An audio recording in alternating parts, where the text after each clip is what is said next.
Good evening, everybody, and welcome to episode 86 of the 72 review. We've got a very familiar lineup for tonight's show where we look at all of the action from the Championship, League One and League Two this weekend. A few games did fall foul of Storm Dara, but we're going to cover everything else that happened this weekend. We've got Sheffield Wednesday, Rotherham and Doncaster in, so we're going to focus on them teams. Ian will be happy with Rotherham because they didn't lose this weekend, but we will get on to that. Right. If you are new to the show, get involved with the chat. It does kind of direct the conversation, and it does kind of make it a little bit easier for us guys to have a chat about stuff that you want to talk about. And if you want to mention how your club's done, we'll get them up and we'll talk about them when you're in the chat as well. So let's go around the screen. We will start with Ian. Let people know who you are, what you do, and why you do it. Hello, I'm Ian. I'm a 62-year-old Rotherham United season ticket holder for my sins. And when the Millers are away, normally I'm out vlogging the EFL, each of the three EFL divisions. But I've jacked it in now until the new year because of the weather, because I couldn't go anywhere later. And secondly, I'm fed up Christmas shoppers where we are standing up on trains for about 3 or 4 hours at a time. So I'm going to jack it in while New Year, but that's what I normally do. You do right, so mate. Ian putting Christmas shoppers in room 101. Yeah. I didn't swear. And next to me is Jake, PunkChef41. Let people know who you are, what you do, and why you do it. I'm PunkChef41. I cover all things Sheffield Wednesday. I'm in the usual setup, but not usual place. I just can't be asked to sit over there in my chair. I'm sitting in a comfy chair. I've got an electric blanket on. I'm not turning on that heating because it's costing me too much money. And I'm a happy Wednesday fan at the minute with how everything's going. But I also help co-host the Talking Wednesday podcast, which came out today. And we just talk everything Wednesday. And it's just really surprisingly positive for Wednesday, and I don't like it because I'm not used to it. It's making you a little uneasy. Yeah, a little bit. Yeah, and for people who are new and you don't know me, I'm 18 Dapper. I cover Doncaster Rovers, and yeah, pretty positive season for us so far. A little bit like Jake, a little nervy that it's so positive. Something's bound to go wrong. That's what normally happens. Being a fan of a lower league club, I think everybody in the chat will probably agree. Everyone loves and hates their club of a similar sort of level, I think. But yeah, we're going to start in the Championship. In equal measure. Yeah, that's it. We missed a load of games. I did a live stream last week for the FA Cup. You smashed it. And then there were, thank you, and then there were midweek games as well. So all results tickering across at the bottom. But we're going to focus on this weekend's game. So we're going to start with Sheffield Wednesday 1, Preston 1. But obviously, Jake, you've had a couple of wins that we missed as well. So if you want to touch on them as well, you're more than welcome. We've had a pretty good couple of weeks, if you think about it. 2-0 versus Hull. Got Hull manager sacked. They've now got the Reading manager in, which I'll be interested to see what he does. And we nicked one versus Derby. Like, generally nicked one. 95th minute, the way you want to win a game. And you're thinking, okay, let's have a bit of positive and go with it. But the thing is, for me... Sorry to jump in, Jake. Sorry to jump in, but John has just commented. And Ian called this before we went live. He did. I knew he would. I see Ian's been to the charity shop again to pick up some T-shirts. I knew he'd said Yeah. The interesting thing with the whole game as well, we finally got a penalty and we scored, but I'll go into penalties later. We equal the record of Port Vale. We don't have the record. So I did a live stream and I went absolutely mental for the penalty. And then I had that sinking feeling was, oh God, we're going to miss this now, aren't we? Because we haven't had one in ages. But it was a good 2 wins. And then you go to the Preston game at our place thinking, surely we can get something from this. But Preston North End are the draw specialists this year. They draw a lot of games. Their first goal, our defending was so lazy. It's what John said about Valerie. Very good going forward. He's just a naff defender, though. didn't do his job very well, and it was an easy goal. And they should have been about 2 or 3 up because they had some excellent chances. Potts missed an absolute bloody sitter. How he didn't go that, he had all the time in the world to bury that and just didn't. We get a penalty, and for the life of me, I don't know why Windass had taken it. I would have thought it would have been Smith, but I ain't going to do what most Wednesday fans have done and had a go at Josh. It's difficult to take a penalty at the best of times. And he's done it. It's a poor penalty. Josh will know that. And you move on. And you're thinking it's going to be one of those days. We're not going to get the result. And you got to remember, we had no Barry Bannon in this. I think this is something Wednesday need to learn. We need to learn how to play without Barry Bannon as a whole. Because we just... Yeah, he got a yellow card for throwing the ball back for a throw-in against Derby. Only one match? Yeah, one match. He just missed the cut-off. The cut-off for yellow card was today. Yeah, because he's in my fantasy team this week. Yeah, so he won't pick you up anything. It was... And then you look at the goal we got. It was scrappy. I'll be honest with you, Preston deserved all 3 points. We deserved nothing out of that. But sometimes the games where you play stupidly well and you get nothing, and then the games you play stupidly badly and you get something, are the ones where you look at the end of the season going, you know what, some of those games are what you need to do to try and do something. Yeah. But it's been a good week, but Danny was fuming afterwards. And Danny was very much saying it'll got to change on Tuesday night. And our record at home is woeful. It's really bad. We've got one of the best records away from home in the last 6. But at home, it's just flat. It's just a flat atmosphere now at Wednesday. And a lot of it is the weather. A lot of it is it's a Sky game. But the big one is it's how much tickets are cost. It's like 37 for the cheapest and sometimes 47 for the most expensive. It's not a cheap place to go to. And it's causing us issues. Do you think, not just kind of looking at the price of football and kind of fans in the stadium, I think Donny are in a similar position where our away form, I think we scored the most away goals in the 92 in 2024. So like home comforts aren't a thing for us at the minute. We've drawn his last 3 home games.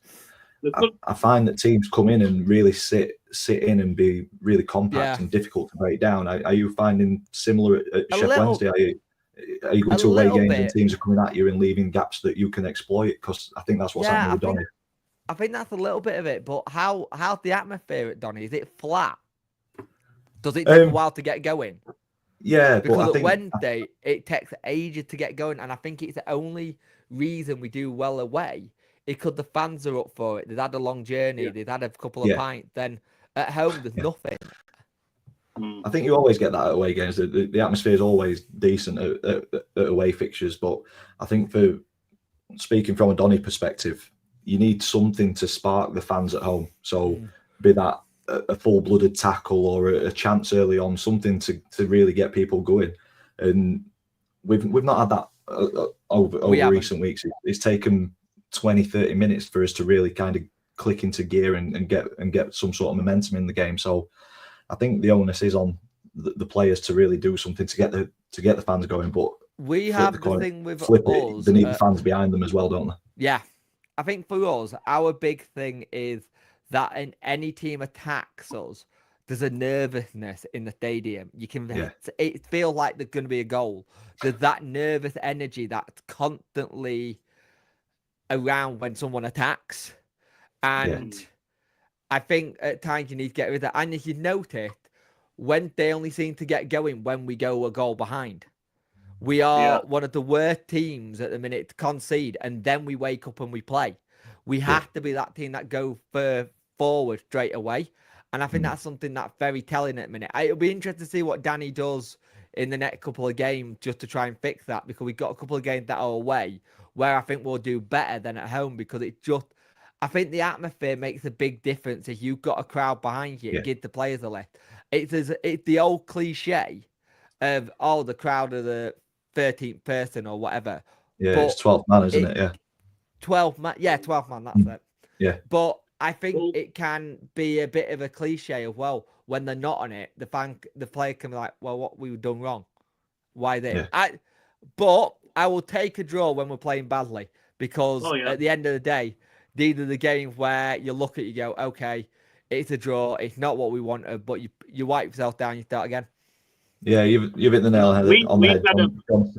Sorry, Ian, go on. We've had a problem with atmosphere at New York for the last 3 seasons because of how poorly we've done. I mean, we nearly got relegated in 23-24. Sorry, we did get 22-23. We just stayed up. Yeah. So 23-24, we went down. There were no atmosphere because we were so poor. And this season's continued in the same vein. It's all right saying, it's all right, the manager turning around and saying, get behind us. But you've got to have something to get behind. When the performance is so poor. And so, just without any plan in mind and without any tactics, it's hard to get behind. It really is at the moment. So I can understand the fans not really responding. Yeah. And also, I just realised that a former player scored. I don't have my soundboard, so you just have to deal with. There you go. That's your air horn today because I'm not going over there to get it going. I'm going to try and find every ex-player to score just so that we can get that right impression of an air horn again. But you said it, Jake, that it wasn't a great game. I heard a lot of people on Radio Sheffield saying similar, but you've got a point, which is a positive. John said that he saw most of the Wednesday game. It was a shocking game of football. But you tend to get that with Preston. They're a difficult team to play against. They're a typical kind of championship team, aren't they? They're very much Paul Henry. Never go down. Yeah. John saying that they see it at Birmingham all the time, never knew a 10-1 formation existed. Yeah. And poor James. We're talking about being good away from home, but not so good at home. He says we're crap home and away. Yeah, well, I can sympathise with James there because we're exactly the same.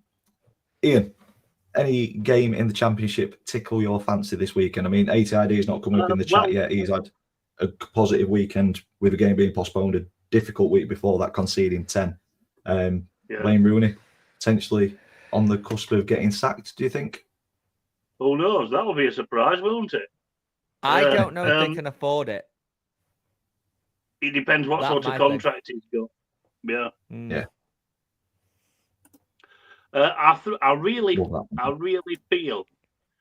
feel for Hull because Hull are starting to have the sort of season that we had last year.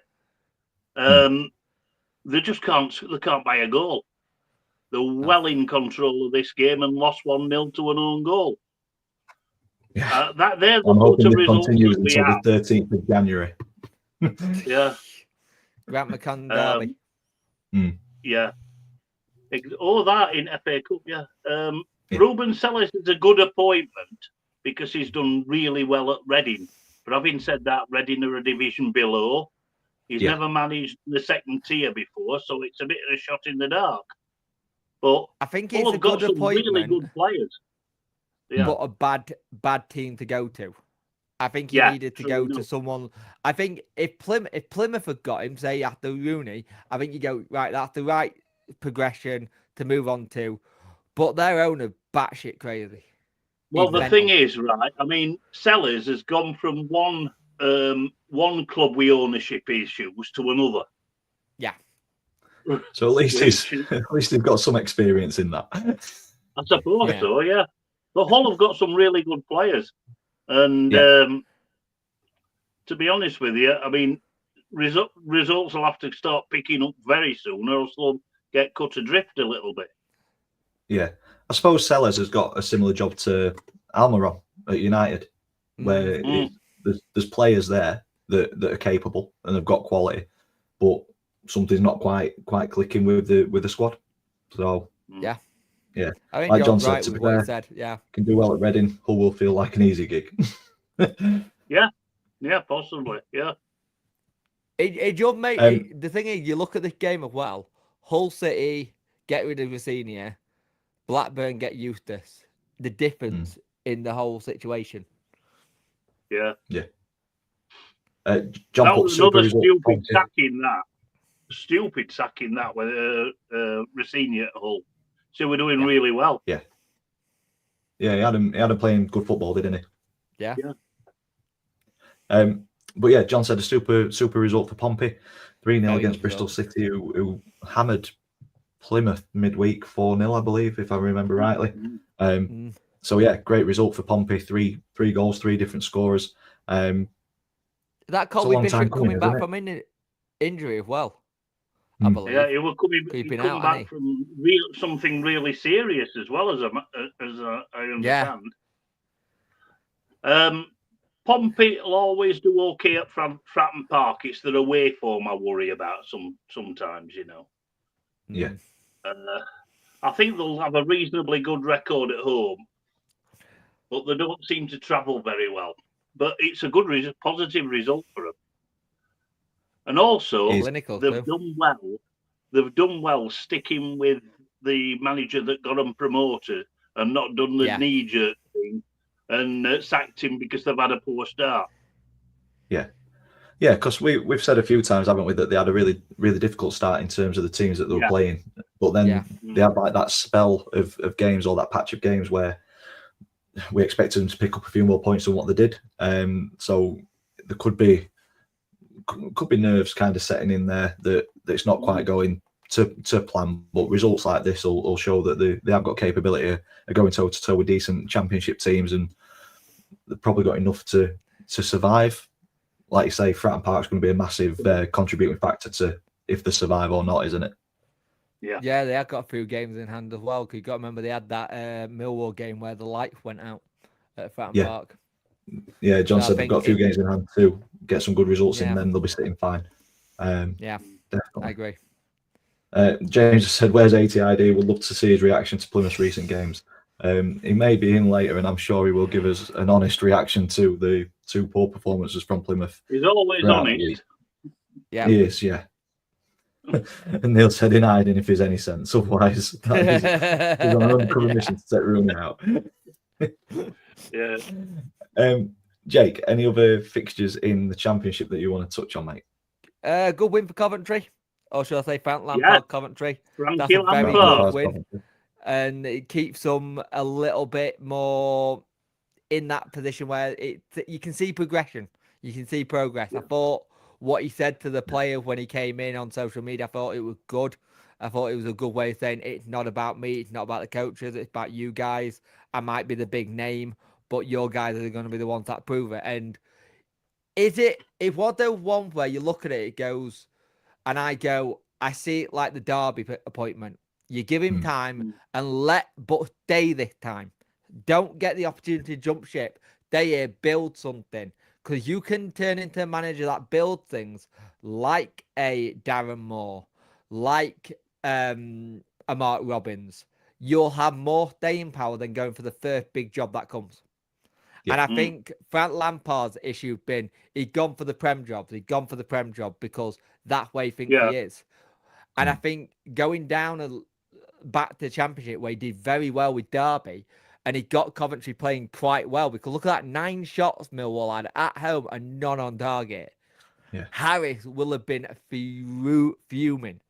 But I think you've got to be really, really careful, Coventry. I think start building a bit of trust back with the fans, because the fans weren't happy that Mark Robbins went. But excellent result versus Millwall. Oh, yeah. 14 shot, 3 on target. So you got 1 of them on target, and that's brilliant to stop them from getting anything. So it says a lot. Yeah, and touching on what you said there, Jake, about kind of Frank Lampard taking that job in the Premiership, he probably would be better thought of taking a job in the Championship, building that team. And Coventry have got capability of getting there to the Premier League. And then if Frank's still in charge at that point, and then if Frank's still in charge at that point, keeping that Premier League status. Keep an eye on what happens with Gorkaez in January, because if he go for big money, Coventry are in for a massive windfall. Yeah, true. Exactly. A good win for QPR as well. Do you want to touch on this one, Ian? Excellent win. Excellent result for them. And I didn't know where that was coming from because Norwich have been playing Norwich really have been well. really good, haven't they? Yeah. But that young lad, that Corley, didn't he stick those 2 goals away well? Not a bad brace Not to bad, start his record off, is it? Start his account up. Very well deserved by the looks of it as well. Yeah. And also kept free scoring Norwich to just 1 on target. Yeah. Exactly. Like before this, I think they'd had 10 goals in the last 2 before this. Yeah. I mean, let's face it. Look at that, 68% possession. Now, that's all right if you're just passing it round the back foot. Yeah. It doesn't mean absolutely anything, that. Yeah. Possession I do feel for Norwich a little bit, though. Watching the highlights yesterday, I think the first goal that was chalked off was offside. I think the second one was probably onside, and I think it's a bit harsh that one was chalked off. Marginal. Yeah. And I think there was a very strong penalty shout where it's hit the defender's arm and gone out for a corner. So I think they were at key points of the game as well, where one of those goes in or it stands or the penalty is given, and you never know, the whole game could flip. But that's football. The decisions weren't given. You've got to. Yeah, exactly. And there's no VAR in the Championship, so you're still going to get decisions like that. Yeah, but and also, I mean that is probably the Acker buster of the weekend. That one. Oh God, because I'm sure a lot of people have put that down for an away win. Yeah, definitely. But they needed any other games that we want to touch on before we have a quick look at the table and move on to League One? Just Leeds, if they can sort their away form out, they'll absolutely. Their away form's quite bad, but at home they're frighteningly good. Yeah. Warney in trouble or not? I don't think so. No, I don't. I hope not, because I think he's done a fantastic job at Derby. Yeah. I think, all right, he's having a blip, but most teams have a blip mid-season or whatever. Around this time, I think he's got normally around here. Yeah, I think they were unlucky against Sheffield Wednesday not to get something. Yeah. But I think they were absolutely obliterated at Ellen Road. Yeah. I mean, it could have been far more than 2-0. I think the thing with Leeds, you've got a lot of the Leeds fans who, when they don't do well away, they want Barker out. But when they play games like this, they do really well. And I think Derby probably just need to go get a couple of players in Jan, tighten up a little bit. Yeah. Get a loan. Like there's a lot of clubs looking at Louis Barry from Stockport because he's apparently going to get recalled. Well, the thing is, I mean, if Villa want to loan him, they'll want to loan him to a Championship club, won't they? That's what they're wanting to do. They're wanting to get him to the Championship. And I think if Derby, Middlesbrough, or someone gets him and they can try and push him on, it might be perfect. Yeah. But it could be one of those players that Derby gets in, and that helps them a lot. Like I said, Derby were very good against us. They were just unlucky with some of the chances they took. They could have been a lot higher up. I know there's a lot of Derby fans who are not happy and calling for his head. Like, I will say this, if you do get rid of him, the only person who I can think of replacing him would be a Mark Robins. Oh, Mark Robins and Derby would be a good fit, to be honest. Yeah. Talking about teams and having blips, Burton came into the chat and said we've had a blip for 3.5 years. John, maybe an unpopular opinion here. Barry doesn't have the pace to be a real success at Championship level for me, having seen him close up. So I think it's one of those where I don't think he's doing so well at League One level. He's got to be given that opportunity at Championship level, and without being there and seeing it. I don't think you don't think you really have to have blistering pace for like a central midfielder, which is what he essentially is. He's not a winger. He doesn't take people on. He just gets involved and he's got a good eye for goal. Yeah, he finds pockets of space, doesn't he? And he does. Yeah. But the thing is, you're saying he may not have the pace to be a Championship. He's never played Championship level, so how do we know? Oh, do you Yeah, know? I think Yeah, that opportunity's got to be there. There's a player in Yeah. him, isn't there? I think we can all agree on that. That Yeah. probably League Oh, One's 100%. probably below his level. Maybe Championship might be a step too far. Too good for League One, Who not good knows? enough for Championship. It's one of those that And he's, only time he's will still tell. a very young. He's still a very young lad, and he's got time to improve. Yeah, we'll see what happens. Definitely. Onto the table. So Hull City dropped down to the foot of the table after Portsmouth's win. Big job there for at Hull City to turn that form around. And like I say, hopefully it comes post January the 12th, and then we'll be through to the fourth round of the FA Cup. And then I wish Hull all the best for the rest of the season. Portsmouth and Plymouth make up the bottom three. Plymouth dropping into it this weekend. Plymouth are just... Cardiff, QPR just outside of the bottom three with Oxford on 18 points. I mean, QPR were bottom yesterday, weren't they, before the games? I'm sure they were. The catapulted. Yeah, they were. But great form for QPR, unbeaten in 4, which is the sort of form that you want when you're down that end of the table, isn't it? Moving up the table. So we have to scroll some way to find Sheffield Wednesday. Jake, 9th. It did the eyes at a minute. It's weird. I don't know what to do with it being that high. It's vertigo for me at the minute because I'm not used to seeing us this high. It credit to what Danny's doing at the minute, and if you actually look at what we did last season to now, I think some Wednesday fan need to set some perspective on it. It's unbeaten in 4, like you said, and it's we're very much a mid-table team. We are very inconsistent. Some games we'll do really well, some games we do really badly. If we can keep this up and have a decent Christmas period, it might let Chansiri loosen some coppers to let us go and get someone who might take us a bit more. I'm not going to say we're going to be near, say, playoff, but we're 5 points off. And if you get the right people in, you never know. We might have a run because we normally have a run from February onwards to the end of the season. So if we can keep it up, you're Andy place for a run, aren't you? Yeah. Yeah. And at John one point, we were minus 10.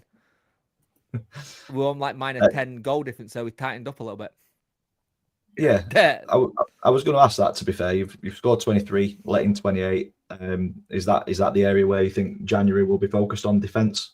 I think we need a defender and a striker because Ugbo not hit the world of light like he did last season, but that because we're not playing to his strength. He's a poacher. Do you think there'll be any departures in January, Jake? I don't know. I don't know if we got enough of a squad for departures. I think one that maybe we'll see what happens at Southampton. Shea Charles is one that I think could go back if they are in trouble. But like I said, I think they're literally just going to go with Martin till the end of the season, take the parachute payment, rebuild again, and go again. Because I don't see the point in sacking him. Like they might be bottom, but it's a difficult Prem this year. And I got that thing where if we do let someone go, the only one I'd be a bit annoyed about if we did, but I want 10 million plus for him, would be our youth team academy keeper, Pierce Charles. Now first team academy. He's really good. He's been looked by Liverpool apparently. His brother went to Southampton for 10 million, not playing for Man City. The lad's a Northern, I think it's Northern Ireland, 13 player now. So if he's a 13 player, surely that's 15 million. I know that sounds deluded, but he's playing for his national team. Yeah, it puts the price up a little bit, doesn't it? Yeah. Yeah. It'll be a busy January anyway, I think, across the division. Looking at the playoffs, Blackburn in 6th, Middlesbrough in 5th, Sunderland in 4th, and Burnley in 3rd, which is a tough picture there. That'd be a hell of a playoff semi-finals if they come up, wouldn't it? You notice though. You notice it's Yorkshire, Lancashire. Yeah. And I mean, if that were the playoff picture, Sunderland against Borough, Burnley against Blackburn, so it'd be a North-East derby and a Lancashire derby. Yeah, would be good. Be absolute chaos. And Leeds and Sheffield United currently occupy the top 2 spots after Sheffield United drew 2-2 today at West Brom. Yeah. Lovely. Moving on to League One. Ian, you had a good result midweek, and you had a fantastic result yesterday. We had an excellent result. I'm not sure whether it was.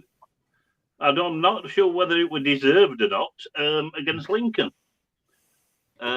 What we did well is we stopped Lincoln being free flowing. Like when they are free flowing, they're a joy to watch. They're a lovely team to watch. But we stopped that. I think if Sue Imp is in the chat, she'd probably have an opinion. She's timed it really well. To be fair, I've not seen her today until this point. She's just coming. And as soon as we started talking Rotherham Lincoln, she popped up. So she said, "Evening, gents. Bad day at the office Tuesday after the deliberate elbow on Jacko. Heard it crack in the stands. Wind made yesterday a ball fest. So we've got." To be honest, it was Johnson Clark Harris actually, and I think it was what you might call an industrial challenge. A foul. Then. I'm not sure whether I didn't have a good enough view to see if it were an elbow, but he certainly came off the worst, Jackson, and he had to go off injured. Wait, I'm just getting the Wenger, I didn't see what happened vibe there. No, I didn't. Honestly, I didn't see it clearly. I'm joking. I saw the aftermath, and he looked really dazed. He was blood all over his face. He had to go to hospital, and obviously because of head injury protocol, concussion, the game was stopped for about 5 or 6 minutes. So Lincoln had to make the sub. John, industrial challenge equals assault to the rest of us outside of Rotherham. Yeah, well, remember, it is a Steve Evans team. But the referee didn't even blow for a foul, which were incredible, because it was. And anyway, we went in front. It was a good second ball in. It were a long throw. It got headed back out. Reece James volleyed it back in, and Sam Nombe just got in front of everybody and just nodded it in. Lincoln keeper had got no protection at all. Yeah. That was 1-0. Lincoln came back at us in the early part of the second half, and they deservedly equalised. And it was another free kick that Dylan Phillips could have possibly tipped round the post, but he parried it, and the Lincoln player came in and finished quite easily. And for about 10-15 minutes after the equaliser, Lincoln looked really sharp. There were 1 or 2 efforts that were one that just went past the post. Moynihan probably should have scored it straight at Phillips. And then we regrouped, made a couple of substitutions and started to attack a little bit more.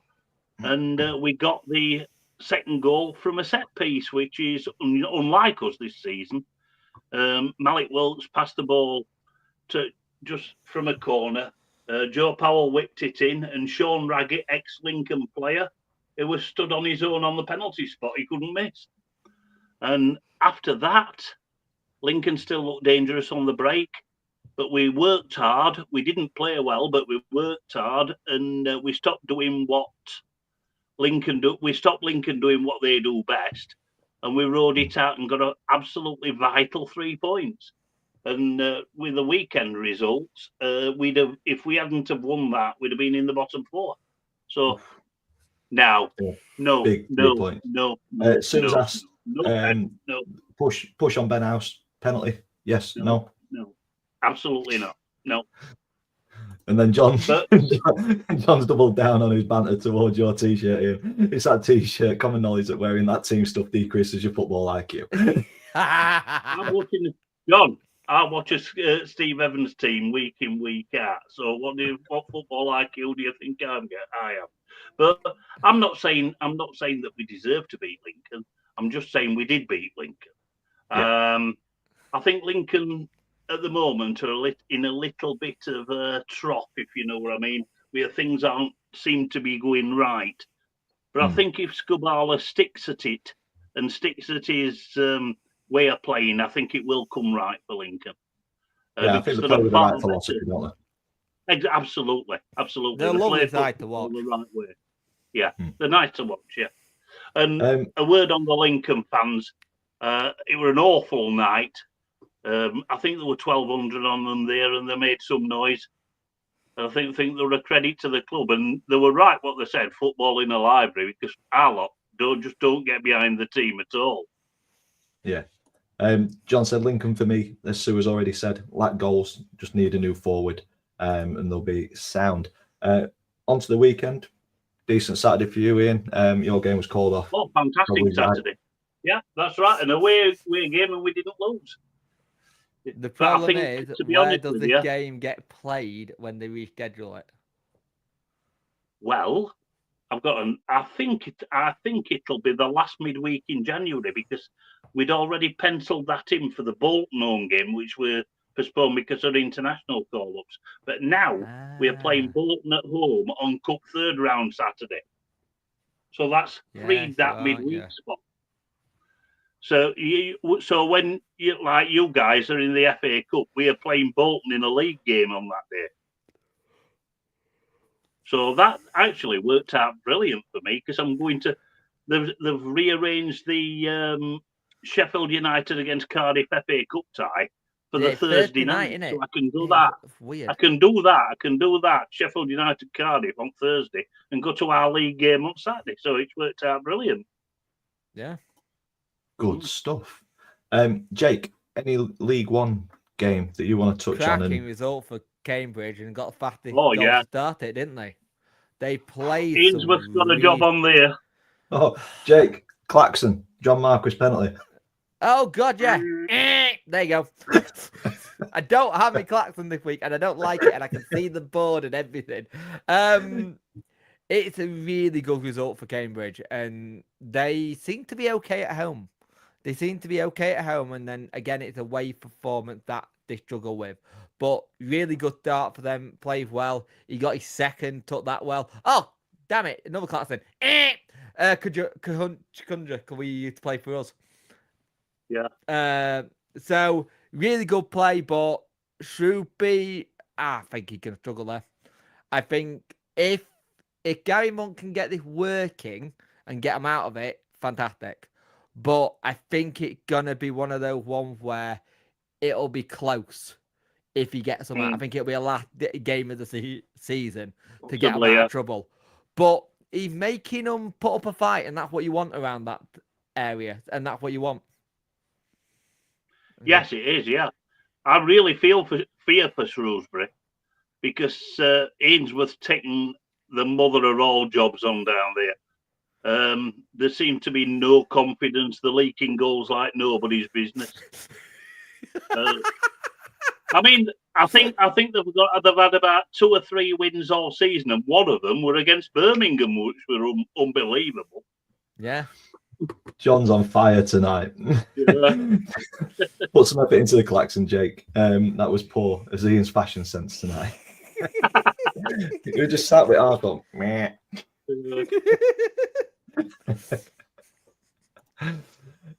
Ian, any other League One fixtures that tickled your fancy? Obviously, John's in the chat. John, talk to us about Birmingham beating Barnsley.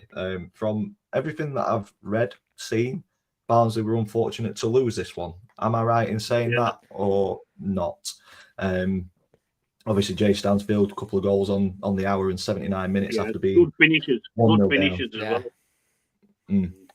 So yeah, he's starting to look like he's worth the money. 4 shots at goal, 4 on target. That's efficient, to say the least.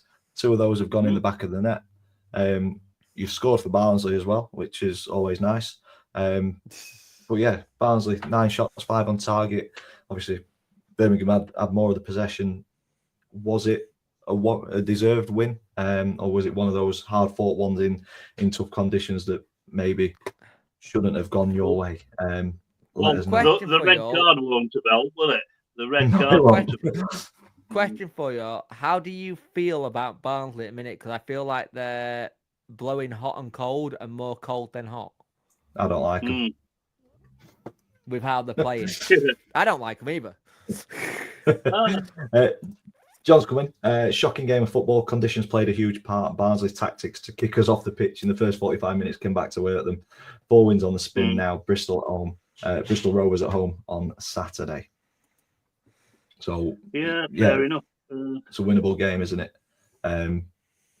But yeah, maybe dirty tactics to try and slow I have to down. be careful what I say about Barnsley. I've got a sister-in-law who supports Barnsley. I've got a few workmates that are Barnsley fans. John's also said we did well to overcome the so-called best midfield of League One. Was my overriding feeling. So it deserved. It's a bit like Bolton being best team in League One, isn't it? Yeah, it's a myth. Yeah. There was quite a few games postponed, wasn't there, in League One? Just a quick one. What's everyone feeling with Wrexham Barnsley being shown in LA and watching Danny DeVito celebrating? You know what? I think it's great.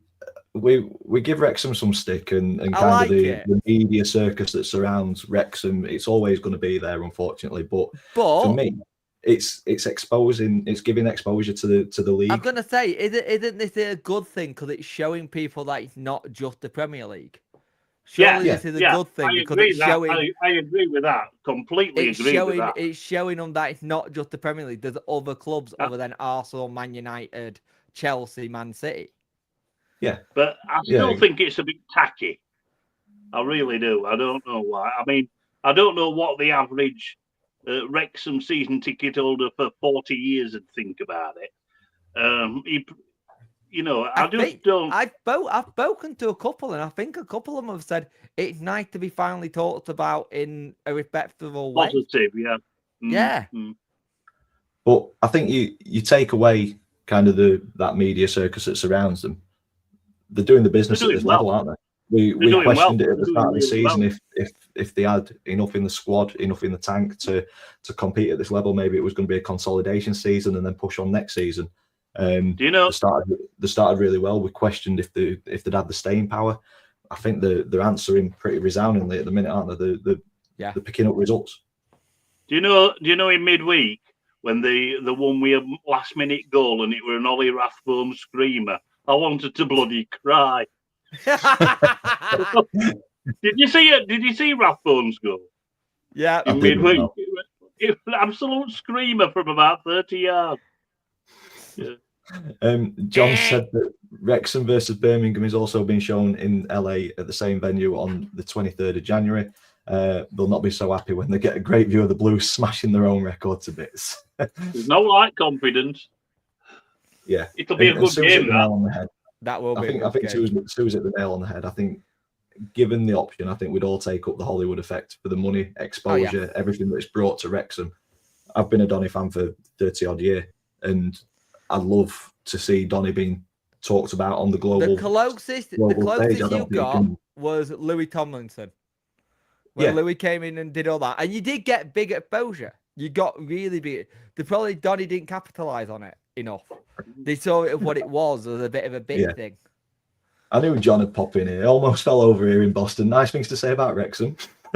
4 wins on the bounce, 4 straight clean sheets, 11 goals against all season.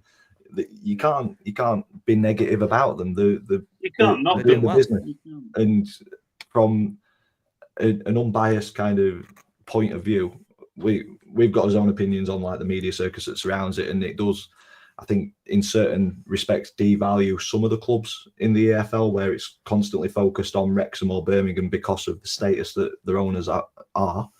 And it's frustrating from kind of a Doncaster, Rotherham, Sheff Wednesday point of view, where we feel our clubs are just as important as Wrexham or Birmingham and should be spoken about just as much. But from the stats point of view, they're hitting the numbers, aren't they? They're getting wins, they're getting clean sheets. They've only, like John says, conceded 11. You've got to praise the stuff that's there that they're doing, and the biggest thing that you will have. Yeah, of course, James can't praise them. The biggest thing you're going to have is when they have to replace parking. Yeah.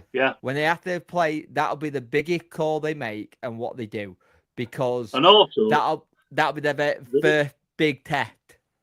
Do you know what? Look, in my opinion, I mean, I don't know what the Reynolds and the other guys like, but I think they'll get to the stage where if they are a championship club, I think they'll be wanting somebody a little bit more high profile than Phil Parkinson.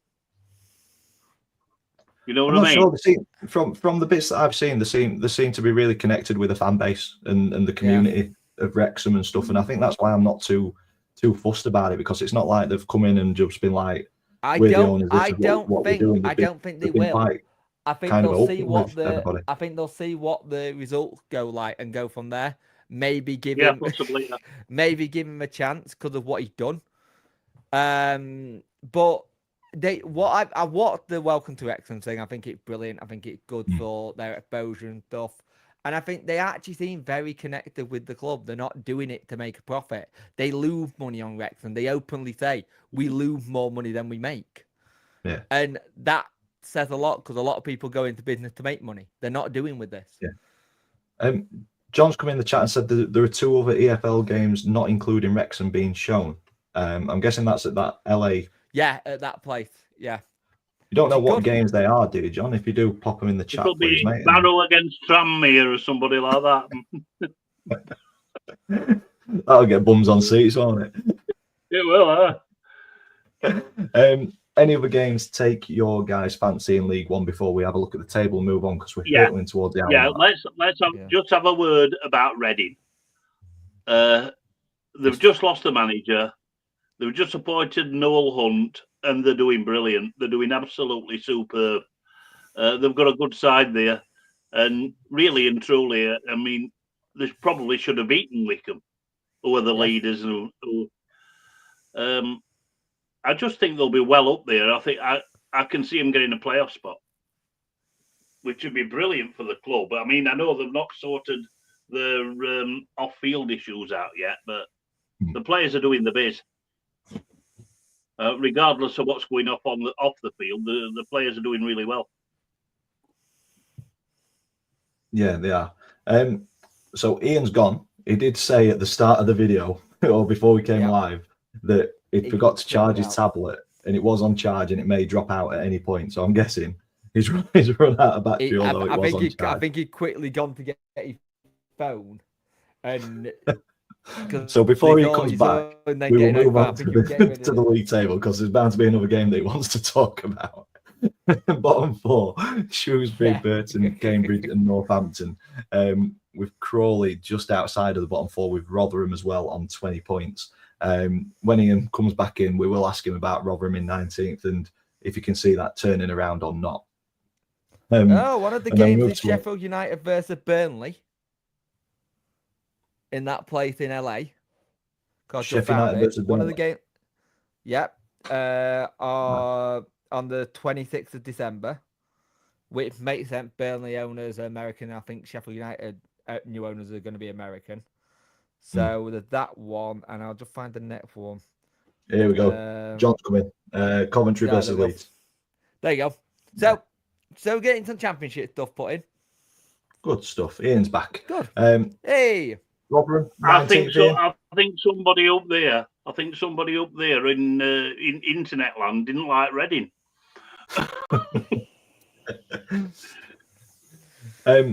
We thought it might have been your tablet dying, so but you're back anyway. That's all that matters. Rotherham 19th, just above the drop zone. Yeah, it was just that we're 2 points above it, and next Saturday is going to be vital. We're at home to Northampton. Oh, big game. So that's going to be a massive game. But having said that, if you look at the table, a couple of wins. Thanks, John. A couple of wins and we're mid-table. It's that tight down there. I mean, look. There's 5 points between 21st and 13th. Yeah. It's going to be a battle, isn't it? For sure. Question for you: Do you think Peterborough manager will keep his job, because that's not where they want to be? Well, I hope knowing because if he goes, knowing of Darren McAntony, and he's got an itchy trigger finger. Yeah. Yep. I think they're playing Northampton tomorrow night at Sixfields. Has it been postponed already? I think it's already been postponed, hasn't it? I'm not sure. As long as he keeps his mucky fingers off of McCann, I don't care. Because that's what normally happens. Darren Ferguson gets sacked, McCann comes in, McCann leaves, Darren Ferguson comes back. Yeah, they've only got 2 managers at Peterborough. Top 6: Reading, Stockport, Huddersfield. who are doing really well at the minute. 4 wins on the bounce, which has pulled them back up into fourth. Birmingham in third, with a couple of games in hand over Wrexham in second and 1 game in hand over Wycombe in first. But there's only 1 point between Birmingham, Wrexham and Wycombe. So, yeah, it's going to be entertaining at both ends of the League One table. Definitely. It certainly is. Moving on to League Two, we will start at Donny. We had a good result last weekend. It was tough against Kettering. It's always tough against non-league teams at their ground on a ploughed field as a pitch. But I felt we were professional. We got the job done. It took us extra time to do it, but we're through to the third round. I was happy enough with the result. And I feared for Wednesday night having to go through extra time on Sunday. Fleetwood were notoriously poor at Fleetwood, and we were fantastic. Beat Fleetwood 4-2 on the night. Really just a complete performance. Question marks defensively. There were a couple of errors which led to Fleetwood's goals, but I think in tough conditions, again, a really good result. And I think those 2 games have probably just knocked us for 6 a little bit coming into this one, because we just didn't look ourselves at all. The first half was very poor. There was 1 little bit of quality from a short corner. Played around. It was the second short corner in quick succession, and we just didn't switch onto it. It's played along the floor. Owen Bailey's just in the wrong place at the wrong time, and it ricochets off him into the back of the net. But then the second half comes, and I felt we were much better. We managed to get the equaliser with George Broadbent, absolutely rocketed in from the post. But then a minute later, we've switched off, and Ethan Archer it's a decent shot, but Oluwu's ducked out of the way of it. Teddy Sharman-Lowe's rooted, and we're 2-1 down again. So it was frustrating, just kind of lack of concentration. Just led to a couple of easy goals given to Cheltenham. But then Luke Molyneux, after getting absolutely clattered and given nothing, just swept it in from kind of 12 yards out after some really good play. The credit has to go to Senior, though. I don't know if there's any Donny fans in the chat. Senior gets absolutely taken out on the left-hand side, gets put into the advertising boards, and he manages to pull himself up and latch onto a good bit of interplay down the left-hand side. And then he plays it across to Molyneux, who just sweeps it into the back of the net. And for me, it's frustrating that it's his 3rd straight draw at home. Like we were saying earlier in the video, away form's a lot better than home. But if you're playing poorly and you're getting points, you can't grumble too much, can you? I think you've got to take points wherever they come. I think it's always the case. You play really well and get nothing, then you play poorly and you get something. I think that's just how it is these days. I try and look at it the other way as well, where you want to win your home games and try and get draws away from home.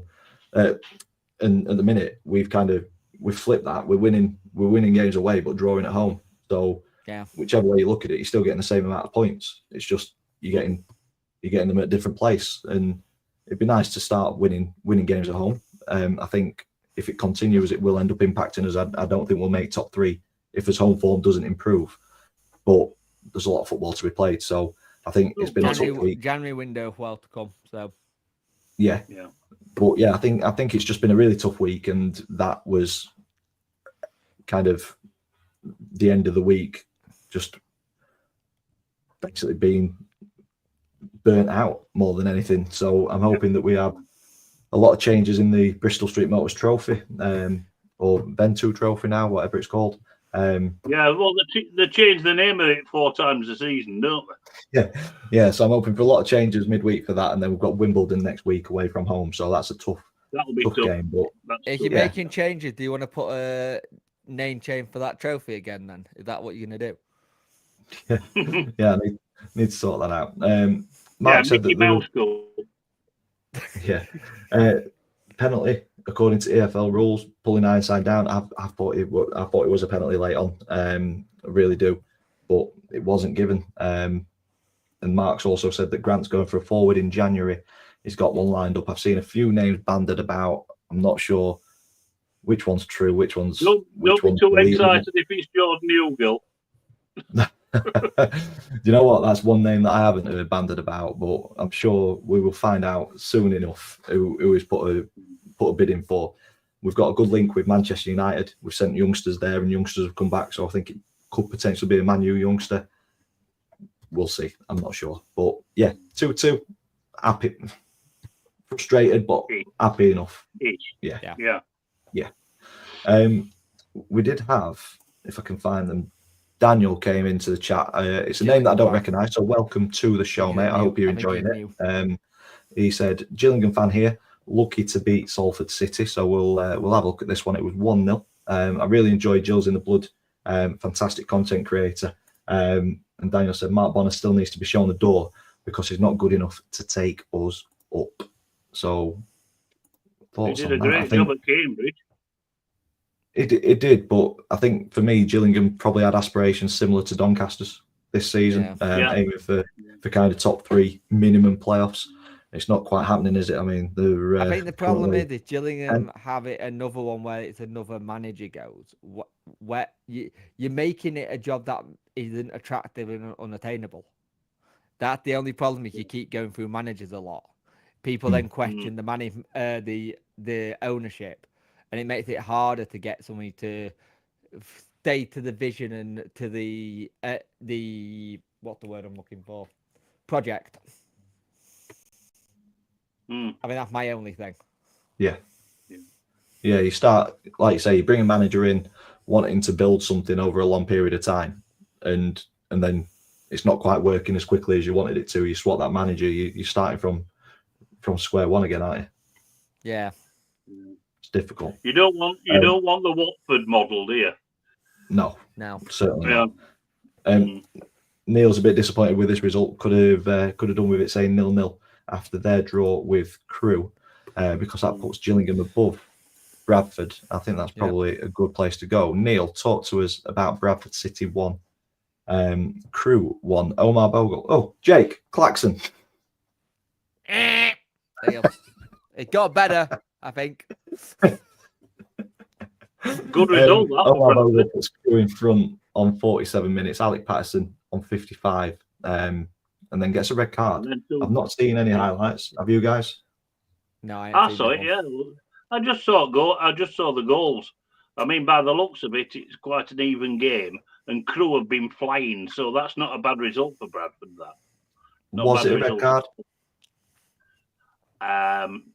Yeah, probably.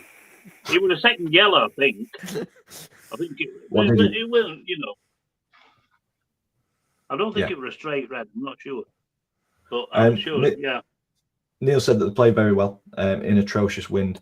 He's saying that J Ben was clearly fouled before Bogle scored, so a bit of frustration there with the referee for not pulling it back. You'd have taken a point, though, wouldn't you, beforehand? Yeah, probably. I think so. Yeah, Crewe doing well. Dale said thinks it wasn't a red. No. Neil said no, it wasn't. It was a straight red. Okay. Yeah. Right. What did he get? I'll have to watch the highlights. We'll have a look. But to be fair, a draw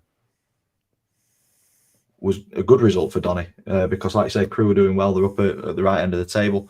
Not a great result for Bradford in the grand scheme of things, but like I say, going to a team that are doing well as well as what Crewe are. Yeah, we've said it before. You want to get points wherever you can. Yeah, especially away from home and try and win your home games. So yeah, can't grumble too much at a 1-1 at Crewe. Any other game? Did Vale lose yesterday? Yeah. They did. It's because surely that's a talking point in this league. Them losing to Walsall, which swapped the team at the top. Yeah, replaced now, aren't they? I think it was the thing where Vale have been doing really well, and they just didn't. From what I've seen, they just didn't seem at it. They seemed like it was one of those games where they just weren't awake, and you know when a team's not doing well, especially when they're having a flying start. Maybe they did the start of their wobble, but I doubt it because Darren's very good at getting teams back on track. But an excellent result for Walsall. Really good goal as well. Walsall have surprised me this season. They've surprised me how well they are doing. I mean, Yeah, Matt 'cause Sadler, I mean, at the back end of last season, were under a little bit of pressure because of the underperformance and the expectation of Walsall fans. But credit to the board at Walsall for sticking with him, and they're doing really well this season, and they've had some fantastic results lately. Yeah, and they look the real deal, and that was a great result at Vale. Yeah, it was I indeed. think the last team to win. I think the last team to win at Vale were Donny, weren't they? I think so. Yeah. I think it is. Yeah. Because we're that good. Yeah. Neil said Smallwood tackled Bogle and Patterson got to the second ball, and the ball hit Bogle. Shocking decision. So that's what brought the red card on. Guys in the chat as well. Neil, the ref was awful for both teams. Didn't let the game play. Good performance from Bradford though. So yeah, good performance, just not quite the result that you needed. And Neil said Walsall are flying, fair play, great result against Vale, which it was indeed. Yeah. Ian, any other games that you take your fancy? Yeah, go down a little bit. Just go down. There's one I wanted. Yeah, Swindon. Did they need that? They did indeed. God, they've been absolutely appalling lately. They've been terrible. And Ian Holloway's first win, I believe. And it looks like they totally deserved it. Hat trick from Harry Smith. It was a perfect hat trick as well, wasn't it? Right foot, left foot, and left header. Foot, header. Yeah. Don't see many of them anymore, do you? No. They certainly needed that because they've been disappearing without trace. I think on the last one we were worried about Swindon, about how they've actually capitulated, but this will give them a bit of confidence, I would have thought. And I think they're off. I think they're out of the bottom. They're out of the bottom two now, are they? Yeah, yeah, they are. Morecambe and Carlisle. Yeah. Well, they've got Bradford next week, so that's tough fixture. Yeah. Lovely. For me, quick one on Grimsby, doing very, very well. I think they're in the playoffs at the minute. Do you know what? I think David Artell's doing a fabulous job there. I mean, until they beat Accrington in midweek at Blundell Park, I don't think they've won at home since September.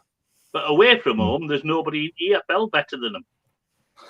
Their away record is incredible. Yeah. It's amazing how we spoke about most of this show. It's been about how home and away records are completely different this season for so many clubs. Yeah. I know, it's, you know what, now you've said that, it's funny, like each show tends to take on a theme and we talk about like something constantly across like the hour. Yeah. And today it's maybe pressure of home games gets to players a little bit, and away from home they play with a little bit more freedom. Yeah. There we go. Wimbledon still doing bits. A good 3-0 win for them away from home. Yeah. Yeah. And Bromley, a 2-1 win away from home as well. So yeah, decent for away teams. The exception to the rule was Chesterfield, starting to get injuries back from back into the team. They're a good side. They're a good side when they're flowing, Chelsea. They're a really good side. And to be fair, it's been a good response because they had a bit of a tough week. I think they lost both games last Saturday in midweek. But they've come back and 20 shots, 8 on target, 3 goals, 3 different scorers. It's a great result, isn't it? Mm. Good side. Yeah, and Cookie knows what he's doing in this league. Yeah. So a quick look at the table before we look at the fantasy EFL. Neil's put Adkins under big pressure at Tranmere. In his opinion, I agree with you because they are just above the bottom two. A place where Tranmere shouldn't really be. I think we had them kind of pushing playoffs in our pre-season predictions. But Carlisle and Morecambe currently occupy 24th and 23rd. As long as Aki can stay where they are, I'm all right. Yeah, we've got a soft spot for Aki on this show. We like Aki on here, don't we? Yeah, moving up the table, we've got Bradford in 11th. Again, a team that probably should have aspirations of getting into the top 7 every single season. Gillingham That's 2. Far away. Yeah, I mean it's tight, isn't it? And a run of consistency in this division, and you'll go. Well, depends what consistency it is. If you're losing every game, you're going to drop like a stone. But if you start winning, you're going to climb the table pretty quickly. if you look across all the 72, it's close in every league. And I Yes, don't think it is. we've had I don't think we've had that in a long time where every league from top to bottom is close at No. this time. There's It's normally it's better than you having one club running away with it. exactly, yeah. Because it puts It's more nice. interest into it. Yeah. Yeah. Definitely. Top 7 currently occupied by MK Dons, Wimbledon, Grimsby, and Crewe, with Doncaster, Port Vale, and Walsall making up the top 3. But yeah, we need to start turning home draws into home wins if we've got any sort of desire to win the championship, which I'm really not fussed about. I just want to be within those top 3 spots come the end of the season. I don't want playoffs again. You just want to 20 go up. Yeah. Or, To Yeah, be that's honest it. with you, Dan, 22 goals conceded is quite a lot for a title chasing team, if you like. I mean, you look at the top 7. There's only Grimsby with more conceded than us. Yeah. Chesterfield have got 1 more, but then Notts County, Gillingham, Bradford, Salford, Barrow. Defender needed in January? Question mark. I'm not sure, to be honest, because as long as we score more than the team that we're playing, Yeah, exactly. I'm mean, happy you winning won 6-4 every game, if to be you won honest. every game 4-3. If you won every game 4-3, you wouldn't be bothered, would you? Yeah, it's one of those. I think there's defensive frailties there that need working on. There's frustrations when I watch them. Hopefully that is worked on, and we kind of cut out those silly goals that we're conceding. But yeah, would we have won many more if we'd have conceded a few less? Probably. I think the home draws would be turned into wins then. But I think the top end of the pitch is more of the problem that we're just kind of second guessing what has to make or take a shot on. I mean, you saw us a few weeks back, Ian. There were opportunities to take a shot on, and we were trying to walk ball into back at net. I think you take that out. Final third. I actually mentioned that to you, didn't I? You were trying to absolutely walk it in. Yeah. So frustrations at both sides of the pitch, but we're in third, so we can't grumble too much. Yeah. And that takes us on to the Fantasy EFL. It's been a poor week for me, I think, looking at it. So we will have a quick look at the table, see who's done well and who's not done so well. So I keep picking players that get suspended. I think I've got one. I think I've got an injured player in my team at the minute. But yeah, looking at this, Max did all right with 47 points. He's got kind of the most points in this picture at the minute, but still in 25th. But as we go up the table, if you see your name, you're doing not so well because you're near the bottom of the table. But as we're moving up, we're getting gradually better.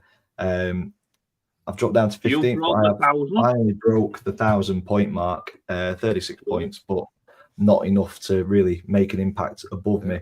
Jonathan, sometimes on the show, MK Dons fan, 41 points, broke 1,000 points as well. Ian, you're in 12th at the minute. Maintained your position just below Lizzie. I think you broke your 1,000 points last week. I think in midweek, because I only had 20 odd points last Saturday, and the midweek features put me up a little bit. Yeah. The surprising one for me in this kind of top 10 is Lee around the grounds. He's dropped down to 10th over recent weeks. He was kind of fighting toe to toe with Adam and Bailey at one point, wasn't it? But yeah, as we go up, we've got Adam in third, 1,191 points. But yeah, Liam Martin, who's been on the show a few times, Plymouth fan, is chasing down Bailey, who won the Predictions League last year. So I think we need to ban him from ever competing again because he's currently running away with it. 1,333 points this week. How many dinners are you gonna owe at this rate? I'll just have to kind of tot him up and take him to a really nice venue. So that, rather than multiple dinners, we just have one good one. So that Donny Rover catering pick a game. Yeah, that's it. Lovely stuff. So that brings us to the end of episode 86. It's been a decent therapy session. I've enjoyed it. We'll probably spend a bit more time on League Two next show, and on that, this is the final one before we hit 2025 because we are very busy people, seeing family and friends over Christmas. So unfortunately, this is the last one until 2025. So I just want to wish everybody a Merry Christmas, a Happy New Year. Take care of yourselves. Enjoy your time with family, friends, however you want to spend your Christmas. I want to thank everybody for supporting the channel and the show over the last year and even before that. So yeah, just have a fantastic holiday period. Hopefully your team does well, unless they're playing Sheffield Wednesday, Rotherham or Doncaster. And yeah, it's been enjoyable, and we use it as a therapy session. The chat's always decent, it's always respectful. So yeah, hopefully we can continue that in 2025, and we enjoy watching football and talking about football as much next year as we have done this year. So yeah, unfortunately, last one of 2024. We will see you in 2025. Ian, any final comments on episode 86? Another useful therapy session. Really enjoyable, and like to wish all our viewers a happy Christmas and a good 2025, and we'll see you in the new year.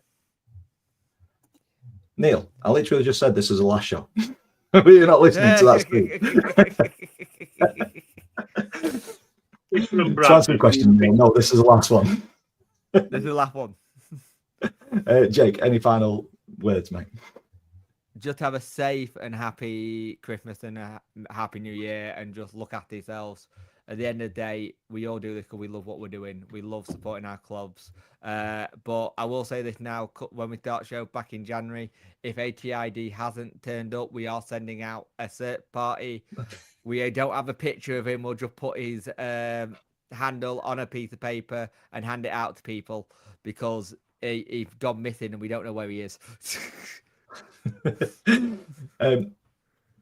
We forgive you, Neil. His boy was talking to him. That's why he weren't listening to me. But no, it is the final show before Christmas. It's been great to spend every Sunday or most Sundays with these guys. A big thank you to Ian, Jake, and everybody else who's been on the show, because they do give time up to be on the show and talk about football. So a big thank you to them for spending a bit of time on my channel. And a big thank you to everybody who's joined the chat, who is part of the community now. And enjoys talking football with us. So yeah, have a fantastic Christmas. Thank you for hosting it, Dan, and also thank you for letting you have an hour to do this and stuff. So I love it. Kill Absolutely love it. Thank you very much. So yeah, once again, Merry Christmas, Happy New Year, and we will see you all in 2025, where it's going to be a positive season for everybody, hopefully.